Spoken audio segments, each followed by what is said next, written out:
I think that when we're lonely, it makes us more insecure and prone to bad decisions. Because when we're lonely, we're trying to do anything to validate ourselves. Like, oh damn, I'm lonely. Let me just do something real quick because I don't want to sit here home doing nothing and moping over anything. And it's not to say you're always sad, but it's this feeling that you...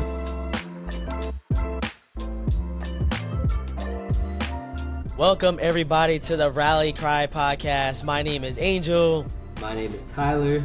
And you guys are here because you want to redirect your life, unlock your potential so that you can grow and heal. Woo! And I know that we mentioned it before in our last episode, but things is a little bit different right now. You can see it if you're watching us on YouTube. You can follow us on there. You can follow us on any podcast platform that you are on. And you can also follow us on Instagram at therallycry.podcast, where you can watch our finest clips. And anytime when we post on our story, you never know, we might go live too. I know we've been talking about it. We haven't done it much yet. However, that might just change. So yeah, Tyler, tell us your journey to Texas, Dallas, baby. Tell us. Man, Dallas, oh baby. Oh baby. Yes, man, Dallas. I mean, the whole road trip over here has been great. Like, I could say the best part has been obviously trying out new foods on the way. I stopped by Memphis, stopped by Tennessee, stopped by Pennsylvania, Virginia. We were in Washington at one point. We saw we didn't see the White House. We saw it in the distance on our way driving. So it was nice to see that. And, you know, either way, I'm glad I did it. I'm glad I took the leap of faith to expand my boundaries, expand my personality, expand who I am, my identity in this world, so I could reach out to new people, learn about more things. And I could say the best thing about this has so far been the summer heat, because Texas got summer heat like no other. And at least the fruit, hydrating, amazing. It's been great. I can say that there's a lot more. So when you are going to bigger cities, I say just prepare to let new things move in. So definitely pack and prepare with a minimalistic mindset, so that way you could come in to a new city, so that we can let everything in, figure out who you are, figure out what new things you're going to try out, because I didn't know alligator was good. When I came down to Texas to try fried alligator, wow. So I would even substitute that for pork, to be honest, because pork, obviously is bad for us and whatnot. So alligator definitely up there. Still got turkey, still got some chicken. So we'll see how it goes. Overall, I still got a lot of places to check out, a lot of things to venture. I went to a library / coffee shop / bar yesterday, actually. So that was pretty fun. It was different, not your typical library. However, the DJ had a good run through with instrumentals, had some covers that weren't the original songs, but they were covers. So the artists who were doing the covers, so far so good. So definitely give it a shout out. Texas, recommend for sure so far. Well, hey man, I'm glad that the experience has been good for you, and it's just a matter of being able to do certain actions and act on it, right? I think a lot of times we have an idea, but we never do anything, and sometimes it's just because of the fear that we give ourselves, right? And so now that me and Tyler are doing things virtually for some time now, it gives us a lot more space for each other, right? Like, Tyler's trying to figure out what's going on in Texas and venturing out over there. And it gives me the opportunity over here in Massachusetts to venture out for myself as well. I try to go to Boston and do things on my own, and go to New York as well. And I also have family in New York, so it might make it a little bit more easier to know where to go, because since I have some people over there. However, I think a lot of times when we have our best friend leave, or even if it's a relationship and we are no longer with this person physically so much more than we used to be, we start telling ourselves, oh, I feel lonely and I feel like I got nobody. And these are thoughts that we may have sometimes. However, it's about framing the right thought, right? You put it in a positive frame, or you could put it in a negative frame. And I think it's negative to say that you're lonely, right? So this episode, we're going to be talking about the difference between what is loneliness and what is solitude, right? Because we can think that, well, aren't they just the same word? And it's just just said differently, right? However, I think that when we say lonely, is like we're trying to express how we feel, and it's never a good thing, right? And so we give ourselves the fear of being alone. Like, we've been primed to think that being alone makes you a loser. Like, we can say when we're younger and we're in elementary school, or even if you were in high school, and if you see the kid at a lunch table by himself, you think that he's not popular and he's not enough or anything like that, right? And when you try to put that perspective, that's what makes us feel like we always need somebody. We think that the person that has a lot of friends is the one that feels most fulfilled, right? When a lot of the times we can say that the people that have a lot of friends might not always have the best of boundaries, right? I think that there is plenty of people that can have a lot of friends and know how to articulate himself in a way or herself so that they have friends that respect them. However, sometimes managing a lot of people, we can have a lot more people that backstab us, right? So, at least far as talking about being lonely, I think that when we're lonely, it makes us more insecure and prone to bad decisions. Because when we're lonely, we're trying to do anything to validate ourselves. Like, oh, damn, I'm lonely. Let me just do something real quick because I don't want to sit here home doing nothing and moping over anything. And it's not to say you're always sad, but it's this feeling that you have for yourself that's like, oh, I don't feel comfortable right now. And why don't you feel comfortable with yourself, though? I think yourself is the best relationship you can have. You know yourself more than anybody else, and to put yourself in a position where someone else might bother you in any form of way, it's a lot more detrimental than just trying to get along with yourself and doing things for yourself, right? Yeah, and I love how Angel brings that up because as he was saying that, it makes me think about how as we get older and when we are of age, you know, when it comes to drinking liquor, we're consuming something that's bad to feel good, and we convince ourselves that we feel good because we lose all focus of what is bothering us. Our thoughts slow down. We don't pay attention to what we're really thinking. We lose a lot of care and a lot of that anxiety that we have into the decisions that we think about, a lot of those intrusive thoughts. And that's why when we're drunk, we don't care so much that we do these things out of irrational pleasure. And like Angel was mentioning, if we're feeding ourselves this bad connotations about ourselves and we feel lonely and we feel like we don't belong around anybody, especially with the kid at the at the table by himself, is like, why is it perceived as him just being alone and he doesn't have anybody? Like, I remember as a kid myself, you know, I grew up with a strict parent, so it was more of like I couldn't have company a lot of times, especially when I was misbehaving. So I learned to enjoy my solitude. I learned to enjoy that I have a character, I have an identity that's so powerful that I'm self-sustaining. I could entertain myself. I could be productive in a multitude of ways, so that way I don't feel like I need to be around somebody in order to have fun. However, when I am around people, because I'm so magnetic and because I want to surround myself with people that are magnetic, now we're only going to continue combining off of that. And I think that when we think about solitude, we also think about probably punishment, because even on television shows, I remember coming across a show called Solitary, and you would think it's like the solitaire game, like the poker's. No, it's like these are people in confinement rooms where they have everything that they want, but they have to do crazy type of activities in order to stay there, win money. And like there was one where they had to do the Chinese water torture technique. So they had to see who could last the longest, being laid down, strapped to a bed, and water droplets periodically just hitting their forehead over time. And it was so weird. And when you're hearing nothing but silence and you're there by yourself, no windows, no nothing. Now you got to think about what that does to the human mind.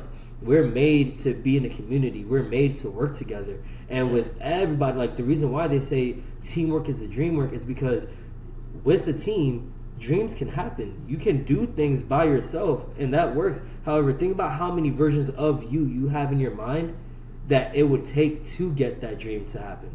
You know what I mean? And I think even with loneliness, with loneliness, it could be traumatizing because it's only a amplifier to what somebody feels at towards separation. And when we're separated from something, it's like taking a drug addict away from the drugs. It's like taking the baby bottle from the baby. Now they feel separated, they're gonna cry. Now they feel alone. Like, think about how many versions of being lonely is versus actually being in solitude. Because when you think of somebody in solitude, they're not whining, they're not crying, they're not complaining, they're in silence, they're in peace with themselves. So if they're at peace with themselves, who are we to judge this book by its cover when we don't even know who they are in the first place? Yeah, man. I love how you bring all that up, especially with like the phrases of taking the bottle away from the baby, or just the addictions that people may have. And it goes to the fact of a lot of times people have attachments to people, right? And it's almost in a way where we kind of self-coddle ourselves. Like, we put ourselves in a position where we're validated by this person, and there's nothing wrong with having people you're comfortable with, right? Like having friends that you like being with and hanging out with. However, I'm a very big fan of having some time for yourself, some time with your family, some time with your friends, and if you have a significant other, some time for them as well. And I think that when you have someone that you like going to, you don't always want to go to that person every single time that you're uncomfortable, because it's one thing when you have someone that can help you, but it's another thing when you have someone do it for you.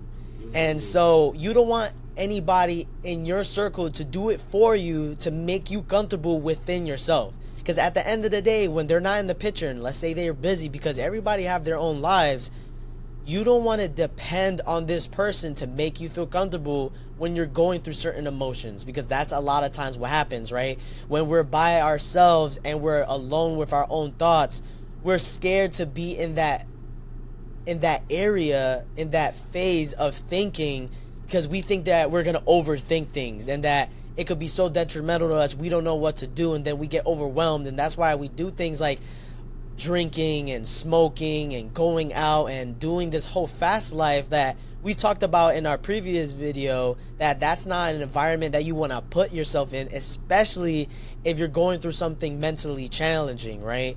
And so when it comes to having this chance to be by yourself, it's where you build more of a connection for yourself.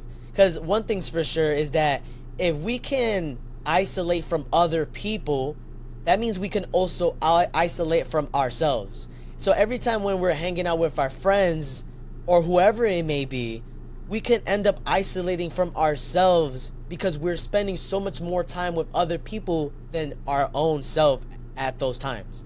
And sometimes we need our own self more than anyone else needs us. And so to talk about solitude is what makes us more open and curious. When we're in solitude, we're more likely to be confident to try these decisions and be more likely to go on forward with it. Like for me, go to Boston, go to a park, go to an event by myself, and not feel any need to validate myself more than I'm already not, right? I think a lot of times when we're by ourselves and we're around strangers, we try to put this impersonation of who we are when that's not who we are, because we just want to be liked by this person. And there's one thing that Paul Tillich said, and he says, language has created the word loneliness to express the pain of being alone. And it has created the word solitude to express the glory of being alone. And wow, excuse me. I really appreciate Angel bringing that up, because that dives into the true essence of what loneliness is. And the difference lies in the emotional tone and the intention behind being alone.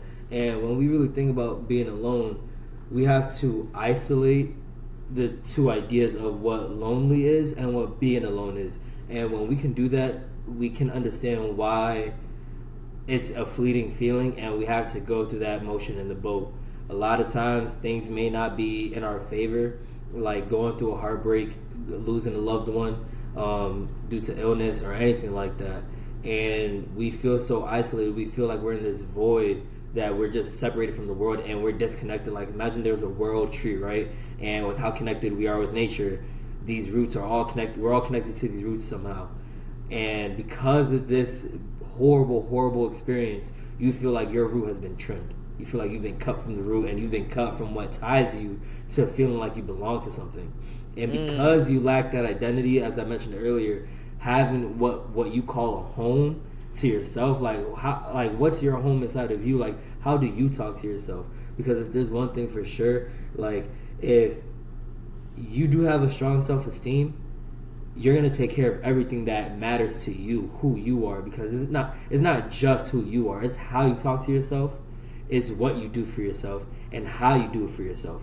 Because when you matter that much, when you matter to you, you're not gonna let nobody attack that persona, that character, this identity, that protect that inner child that's in your heart, that's in your soul. Because if you do let anybody trample on, and let's say as Angel was bringing up, you don't want to feel like you need someone or somebody's guidance to get you through something. And if something happens, it's understanding if you want to tell somebody, you want them to listen and maybe suggest a thing or two. However, you don't want them to fix it because now you're going to think about how they would fix things. Now, how are you going to be fixing it even in the first place? Because now you have this inner monologue, this other identity of your friend inside of you because you can't think for yourself. And how scary that is, because as you get older, that it gets harder. And unfortunately, friends, family, nothing's guaranteed to last forever. And whether it's death or whether it's because you've moved on from each other and it's time to move on because one person may have not grown, or because you're moving out of state and clearly this isn't going to work out long distance. It's mainly because of the fact that you have to love yourself more. Your self-esteem matters. As we mentioned in episodes before, how you talk to yourself matters. How you spot it, stop it, and swap it. You know, you can't acknowledge a problem and think that, oh, it's going to go away on its own. You can't say, oh, you know, life got me. I don't have to do anything. I think it'll be okay. It's good to have faith, you know. It's good to have faith. It's good to be optimistic on that level, knowing that spiritually something is going to work out for you. However, and once again, there's so many howevers. Like there's so many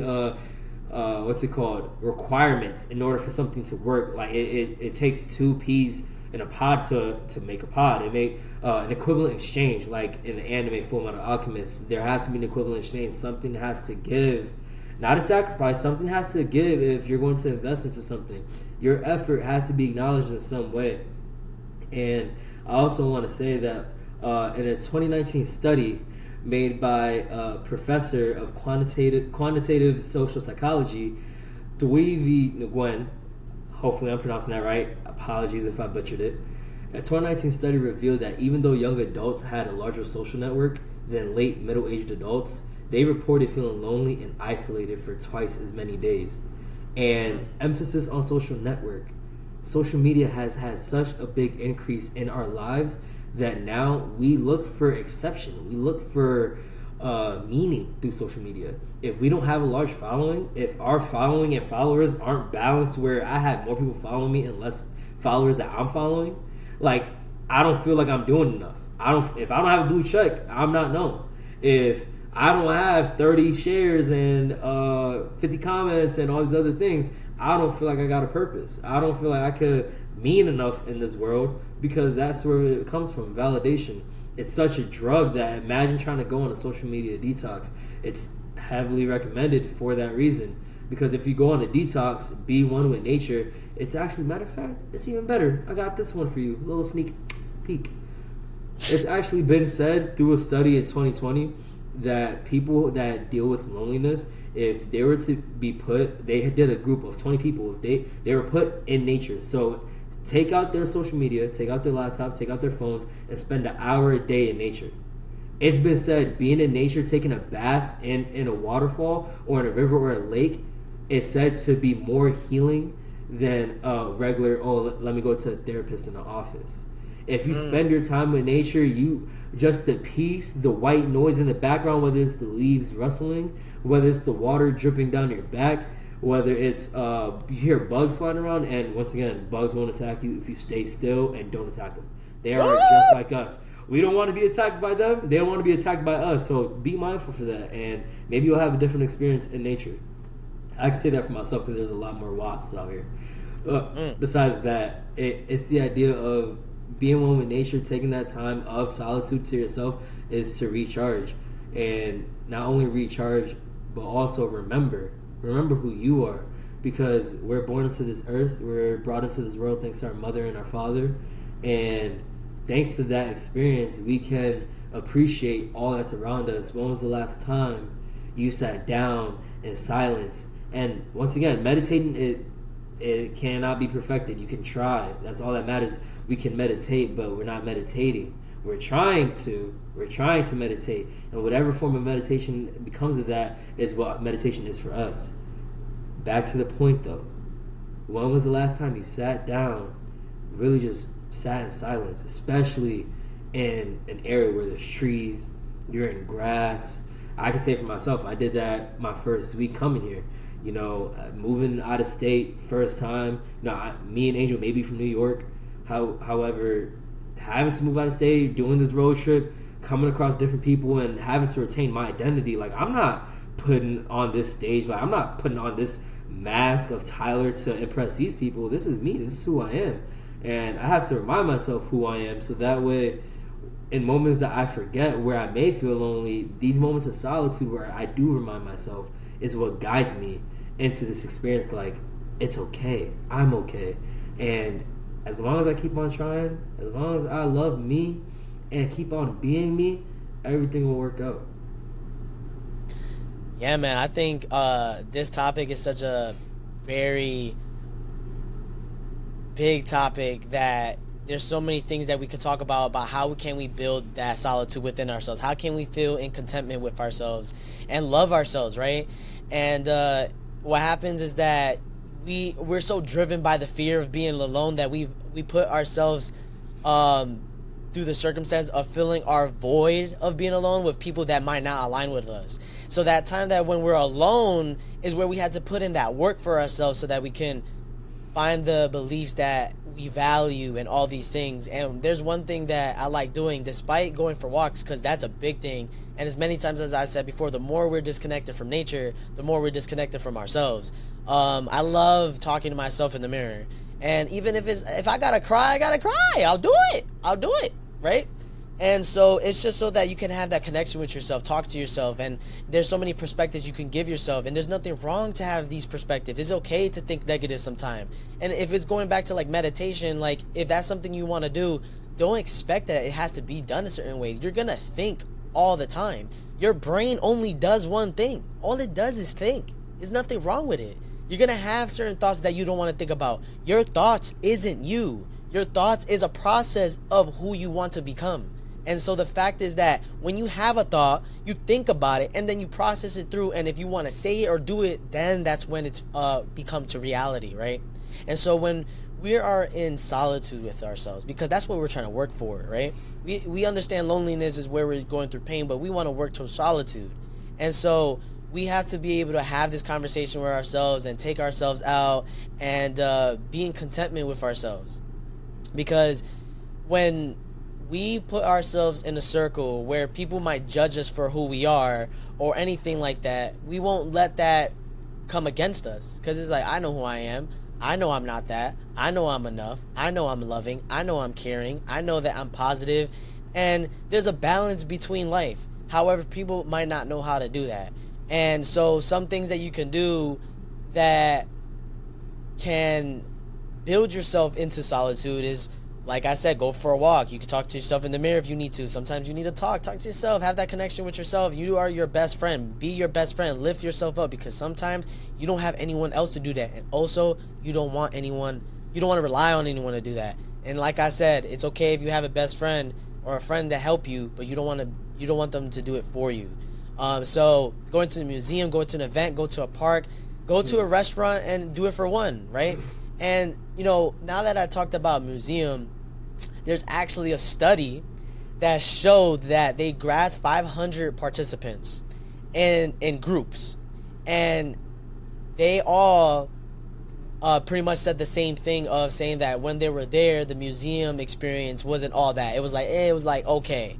Now they grabbed another 500 participants of going to the museum by themselves, and the ones that went by themselves said that they had a little bit more of an experience of looking at the artifacts and looking at the paintings and pictures, and they had more of an understanding what was behind it, like looking at it and reading. Because what happens is that when we're with a group, we can get easily influenced by the things that they may say, right? So like if you're in a museum and they keep walking and you wanted to see this picture, but since your group of people are walking, you're going to most likely stick with your group. So now you just got influenced just to keep moving on forward, rather than when you're by yourself, you're more open and curious, because you're by yourself, you got nothing to lose. You're here for a reason and you want to make most of the experience, so you take more options in. However, when you're with a whole group, you have so many options with their perspective, you don't give yourself the option to really look at things clear for what you think and what you feel and what you value and what you believe in. You know, and I love how Angel elaborates on that, because we have to think about, right? Like, genuinely think about, what is being alone? What is solitude? What is loneliness? And we're going to give that definition for you, because we need to talk about how important it is to understand definitions. And I also want to thank Angel, because I remember when we were making this podcast, I remember how he told me the Greek or the Latin origin for what respect is. And just being able to hear that the origin matters and how it evolves over time through the 16th, 17th, even 19th centuries, that matters. So with loneliness, it's sadness because one has no friends or company. Consequently, solitude is the state or situation of being alone. And if we're gonna put that into better context for you, right? A sense of isolation despite the desire for meaningful social connections. It's frequently interpreted as an involuntary state of being separated, rejected, or abandoned by others.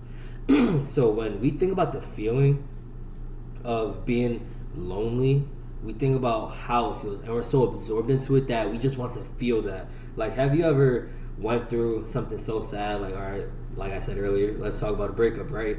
You ever felt so sad about it, especially if there was a heavy amount of time invested into it, that you just need to listen to sad music so you can feel it more? So you can just be like, ah! Like, right? Like, you have to listen to something sad so it could be like, all right, this is what I'm feeling. Take my heart, rip it up, chew it, spit it out, and I'll put it back in. And hopefully there's something left. It's like you're trying to have the full experience of a breakup. So it's just like, damn, I'm already hurting right now. I might as well listen to more sad music so I can really feel it all in. And then I'll be like, ah, and then just cry it out, to be honest, right? And, you know, that's something that a lot of us do. And that's when it's like, okay, well, how much more music are you going to listen to keep being in this state of mind? Yeah, and that takes discipline, and that takes a lot of willpower, because it's like Angel said, you know, the more that we separate ourselves from people, the more that we're going to be more likely to be narcissistic, be a little sadistic or masochistic with how we treat ourselves, because when we're in pain, you got to think about how far someone is willing to go. And when it comes to loneliness, people that feel lonely are more likely to be depressed, more likely to experience a lot of mental health illnesses like Alzheimer's, like personality disorders, and having to feel as if that, you know, they need to figure themselves out so much that they need to, God forbid, off themselves, commit suicide. They need to self-isolate themselves so bad to the point where they don't allow themselves any interactions at all. And these go for people like introverts. You know, it's actually been a study, and it's been highly looked at, that people that are introverted are more likely to experience these things like this, like loneliness, and like the negative side of solitude, at least. Because with solitude, you're not running away, you're not fleeing from what is actually in front of you. So an introvert, possibly, God forbid, you know, they're going through it and they have a lot of bad experiences that only want to make them confine themselves in a locked space. They're more likely to running away by playing video games, running away by somehow filling the void with something that's distracting enough, like a bad habit. Even let's say they want to watch movies all day, they don't work, they depend on their family. However, they're extremely temperamental, quick to go off, and the moment that they leave their room, you can tell just a ball of negative energy. And when people are like that, it's kind of hard to talk to them. It's kind of difficult to want to be around them. And what makes this even more interesting, according to healthline.com, when you take a group of people that enjoy solitude by themselves, and you try to pair them up with people who are always lonely and that are depressed and do think negative, they end up wanting to not be around that person because of how negative they are, and they end up absorbing that energy. They end up becoming like that person, inheriting some of those traits that these people have. And it's because how easy it is for darkness to cover light and everything like that. But think about how powerful light has to be just to, just diminish the darkness. We have to let the light in. It's so easy to just close things out and just let the darkness in and be like, oh, this is what it's meant to be, and this is how my life should be. And to go along with loneliness can be made worse by feelings of antimattering, and you won't believe what that means. It's defined as when I will. It's defined as when you feel invisible or insignificant to other people. And when we feel like that, why else would we want to be around people? Why would we want to be around people that make us feel as if we don't belong, when they're not making us feel like anything? They're existing just like us, and they're going on about their lives. These are just other NPCs in your life. These are non-playable characters. You don't have control of their life. You can't toggle onto them and figure out what they're thinking. You have to think for yourself. You have to stop overthinking, trying to guesstimate into what they're thinking or believing. Like, why are you so worried about having control? Like, think about how right now me and Angel, we're in 2 different cities, 2 different states. How dare I try to control how his camera's going to work, or how I think his camera may have better quality, or maybe even how he has his mic right now. I'm still setting up, still unloading, still unpacking. The quality will get better. Ladies and gentlemen, you have my word. It's just the idea, if I was to be that envious of that, how can I enjoy the experience myself? Like, think about how now we have 2 different worlds that we can show for you guys. For those that are watching us on YouTube, I can be grateful that you can see my side and see a different side to what we have going on. I got plants over here, Angel got books over there, I got a quote on my whiteboard. So it's like we get the best of both worlds when we acknowledge the worlds that are around us and still remember what our world means to us. And I just love that I was able to learn what antimattering is, because it's one thing to feel loneliness and knowing that loneliness is an amplifier to feeling alone or just solitude in general. However, antimattering is the true distinction of how we view ourselves. When we're so lonely, we think that we don't mean anything. Wow. We think that these people have such a set standard on us that, oh, nah, this person is dressed up in black. Yeah, he doesn't belong here. He should just stay inside. Matter of fact, he should go step in the shadow since he's so dark. Matter of fact, oh, she's wearing yellow. Yeah, she might as well be in the sky. She might as well belong with the sun. She doesn't belong here. We're wearing red. Like, why should we ridicule that? Why should we separate or already take away the chance from ourselves, or even take the chance away from other people? Especially how we represent ourselves, how we look at people, how our face looks, how we talk, how our tone of voice is. All that matters. And if we don't start with being kinder to ourselves, and then we could pour from a filler cup. We can't pour from an empty cup, as Angel mentions all the time. So if we're already empty, feeling drained, feeling lonely, of course you're not going to be able to resonate with anybody. Of course you're not going to be able to blend with somebody, be able to get along with somebody and feel like you're giving something to them. You want sustenance, you want to be able to feel like you belong somewhere and get that genuine connection. Listen, be patient, be kind, think for yourself. It's okay to think while somebody's talking. As Angel was just talking, I have to keep my thought in mind and keep it in process, so that way I could keep in connection and also show acknowledgement, appreciation to what he's saying. So now we're bouncing off of each other, and now we're just breaking down how conversations are ran. And that's if you love yourself. Because other times you can see it through the body language that this person isn't enjoying the conversation. Am I bothering this person? Am I making them feel uncomfortable to the point where they don't like being around me? Like, I hope I'm not giving them that impression, because I think it's, as Angel says, it's not who I think I am. It's not who you think I am. It's who I think that you think who I think I am. So we have to be kinder to ourselves, and we have to show more love to other people, so that way we can replenish them. Who knows? Giving love to other people that day by giving them a compliment, whether it's a random clerk at the store or maybe even a random pedestrian as they're walking across on the sidewalk, just telling them, hey, I like your sneakers, man. You don't know how much that can do to someone's day. And if that someone is an introvert or somebody that does feel lonely, having that acknowledgement and appreciation goes such a long way that you could have been the highlight for their week. Yeah, it's always about doing the small things, and those small things and compliments. Let's say sometimes it makes you feel good if you can make someone else's day. And when you do those small steps, it builds momentum.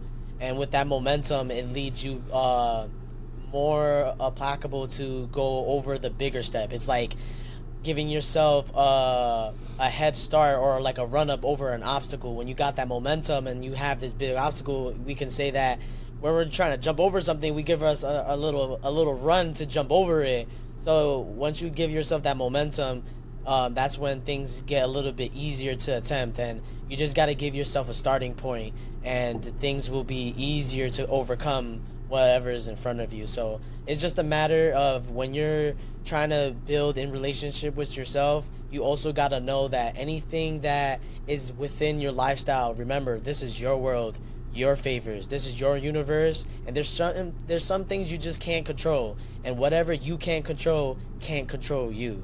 And I think this is a very big topic to talk about. I think me and Tyler are very compassionate about it, because at least for me and Tyler, I think we spent plenty of times of being in solitude and still having some form of feel of loneliness. It's a normal thing, and as we're growing up, as I'm 24, I'll be 25 next month, and then Tyler just turned 25 not that long ago, this Monday, which was on the 14th. And so I just appreciate this conversation, and I hope whoever is listening, you guys got something from it. And if you did get anything from it, leave us a review. If it's on a podcast app, whatever that is, your favorite one, Apple Podcast, Spotify, whichever it is, or even if it's to let us know on Instagram at therallycry.podcast, and just shoot us a DM and tell us how you feel, because I think this is something that is really important. Everybody is still struggling with today, and sometimes it can even be ourselves. But when you start building that relationship with yourself, that is something that no one can take from you, but the people that you build relationship with can always be taken away. I love that 100%, and it's as Angel mentioned, a lot of times when we're in solitude with ourselves, I could even say I struggled with being alone growing up. Like, I used to have hardships where I have to have those difficult conversations with myself, because when my mind wasn't right, I wasn't right. So the way I was talking to myself, I was only making myself feel bad, and I was only making myself feel even worse. Which, even here's another fact, according to Healthline.com. Healthline.com has also said that the more alone that we are, and the more that we put ourselves in this confined space where we're not interacting with anybody, we actually progress our age even faster. So we're only aging our bodies even worse. So there's people that could be in their 40s, and due to depression, due to anxiety, due to being alone, they could be 40 looking 60. And that's why our health matters. So it's not just about your diet. It's not just about your spirituality. It's not just about your physical wellness. It's about even how you treat yourself. Because if you're not right in one category out of all 10 categories, with however many categories there are, you're still going to be imbalanced. Not perfect. There has to be some form of balance. The scale will tip over, because it will. Because we have to think like this. The worst things that could happen will happen. So how can you prepare? What kind of contingency plans will you set for yourself? How will you treat yourself so that way you're not tough on yourself when it comes to things not going your way? And I could say, thanks to those hardships that going through when I was younger, and as Angel mentioned, I can only imagine what those experiences were like when he was younger. We have to just get through it. We have sometimes cry. We got to cry it out. Even play that sad music, cry it out even harder, and learn that we have to give ourselves a break. Have to get that recharge. And even this, we talk about meditating. We talk about stretching. We talk about going out for walks. Even our sleep is connected with how our health is, and if we're not getting enough sleep, it will incline us to be more depressed. It will incline us to be more irritable. It will incline us exactly to want to be less sociable, because now we're lacking of energy. We're lacking of what sustenance fills us. Where, okay, I have the energy to be me today. What's you? What's Angel? What's Angel at his fullest capacity? What's Tyler at his fullest capacity? You should be able to answer that question, because if you're getting all these right things in order, you know what you can do. You know the things that people have said about you, like that they love about you. You know, the comments that people say about you is things that you may overlook because it's just you on another day. And that's okay. You may overlook it. However, if you're in the state of mind where you're depressed and down, those compliments are going to be like, are you sure? Are you sure you see that about me? I don't think that about me. Right. And it sucks when people think like that. And I hope that this video helps. And I hope that what we've said, if there's anything that we could have highlighted on better, please comment, because this is something that could clear a lot of minds on like what it really is to be alone and what people can do to get rid of this feeling of feeling alone. Right. Yeah, guys, so this is our first time being virtual, and I think that it went pretty good, and things are going to get a lot better, don't worry. So whatever podcast app you guys are on, make sure you guys give us a follow on there. Follow us on YouTube. You can watch our pretty faces on there if you like, and also follow us on Instagram, because we be on there as well at therallycry.podcast. I've mentioned it, and we appreciate you guys. We love you guys. We're glad that you guys are here along with the journey, and we're gonna grow together, unlock our potential, and it's gonna be great. So hey man, this is just an interlude of everything, and yeah man, we love you guys. We appreciate you guys. Until next time, y'all be easy. Y'all be breezy. Peace.